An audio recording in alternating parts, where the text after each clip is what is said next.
We're here with the head coach of the North Carolina Central Eagles, Mike Charlton, as he gets set for his first contest of the year coming up on Thursday against former CIAA rival both St. Paul's on Thursday and Virginia State on Saturday. Coach, I know you have to be just gleaming from ear to ear with the softball season about to get going. Yeah, we're really excited. The ladies have worked hard, and we've put in a really good fall trying to get prepared for this season, and we're looking for exciting things to happen. You have a pretty young team this year with 7 freshmen on the roster. If you could just talk about some of the things you've seen in the early practice season. I know that the weather may have hampered you a little bit, but as the youth, has it really shown up, or is it that they're step up in talent, so to speak? I think the youth is always there because the first year is always a learning experience and learning how we want them to play the game, and just going through it mentally. I think is where you see most of the things showing up for our freshmen, physically, talent-wise. They have that. We got to put the mental part with the talent-wise, and that's where you probably see the youthfulness coming up and learning the mental game. Is there any one young player at this point that has really caught your attention the most as far as, hey, this kid's going to really bust out in her first year at North Carolina Central? Well, one of the things we're excited about is I think any one of them at any given time can have a breakout season. Definitely you'll see Miss Caitlin Kramer, who's done a wonderful job, freshman from Pennsylvania. She's done a wonderful job, outstanding hustle. She's going to be a joy to watch when she plays the game, real gritty. But all of our freshmen are doing a wonderful job getting prepared. I think you'll see a lot of stuff from her. I tell you what, I haven't been able to see them practice, but just looking at how they work out in the gym with Tyrone Irby, they seem really athletic, and that's going to be something that's going to be a trait of this team is athleticism. Yeah, if you take a look at our team, we're built to play on the field that we play on, but we're very aggressive, very defensive-minded, very mentally headstrong, and that's one of the things you'll see. And they'll come out and play the game with 100%, which is one of the traits I used when I played. So we definitely want the kids to come out and exhibit that trait and come out and fight to the last, in any game that they play. So you'll see a lot of aggressiveness from this team. As far as pitching this year, it seems like you have a little bit more depth behind Kristen Schooler, who was your ace last season. Just talk about what you got in that department. Well, we were able to solidify. This year our numbers go up to 5 in terms of the pitching stats, where last year we had 1 primary and 2 that kind of filled in when they could come in. So we were able to solidify. We added Aurora Baker, who's a transfer from A&T. You added Kayla McPeak and Shamika Hodge, who both come in as freshmen. And then you also have Michelle Sheeta returning. So with that combination in that group, we're looking for a lot of things for that group, building together, working together, and coming out on top. With you only having 3 seniors at this point, who has really stepped up as one of your leaders at this point in the season? Well, from the seniors, I definitely say it's funny because you would probably see Kristen, who stepped up, just because they've played 3 years under me. Most of the seniors that are here have played 3 years under me from the beginning. So all of them have a very good idea of what I expect. So in their own ways, they're all picking the team up and moving them in the right direction, and that's what we want them to continue to do as seniors and showing that leadership.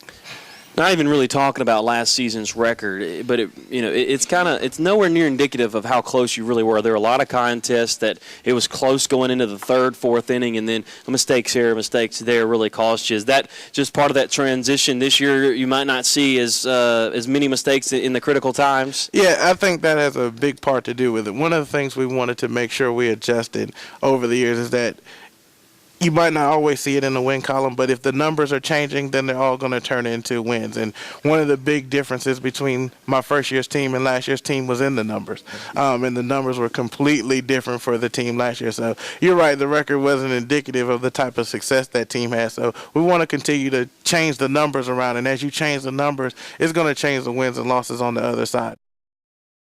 Coach, thanks for joining us today. I know you got to be a little more relieved that recruiting season is over. Oh, without a doubt. I mean, right now is the time for us to, as I said to the staff, the last couple of meetings, is to focus on our football team on campus. And I'm extremely excited about the young men we obviously had a chance to sign on the signing day, but at the same time now our focus and our attention turns to our football team here on campus.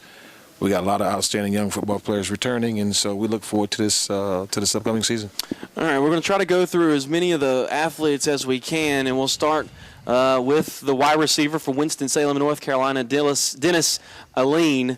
If you want to comment on him and what he can bring to this program. Yeah, I mean, Dennis is a young man out of Parkland High School in Winston-Salem, North Carolina, a wide receiver we found early in the recruiting process, and we think he brings a lot of intangibles to the table. He's got good size at 6'2", 6'3", tremendous speed. Is a 4'4", 4'5" kind of guy. He's got tremendous hands, has great ability to run after the catch, and so we think he'll be an exciting football player for us in due time. Ty Brown, a free safety, 6'3", 215-pounder from Claremont, North Carolina.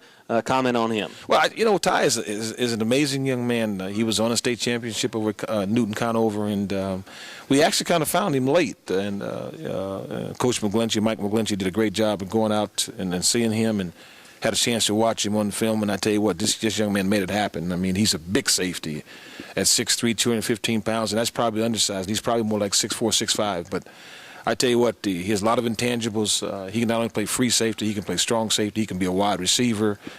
We see him as being a free safety on our football team, but a tremendous upside with him, and we think he's going to have a chance to be an outstanding player as well. This player right here, Dejuan Callaway from Cleveland, Ohio. This is a big high school in Glenville.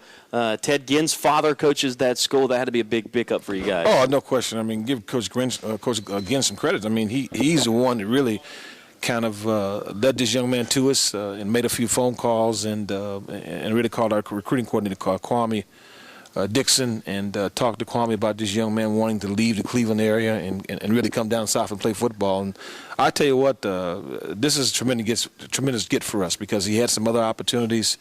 He's every bit of 6'4", 320 pounds, and watching him come off the football, the way he comes off the football, I think he has a chance to be a great football player. He's got some things to do in terms of getting in the weight room, getting stronger, but in the long run, I mean, we're so glad to have him.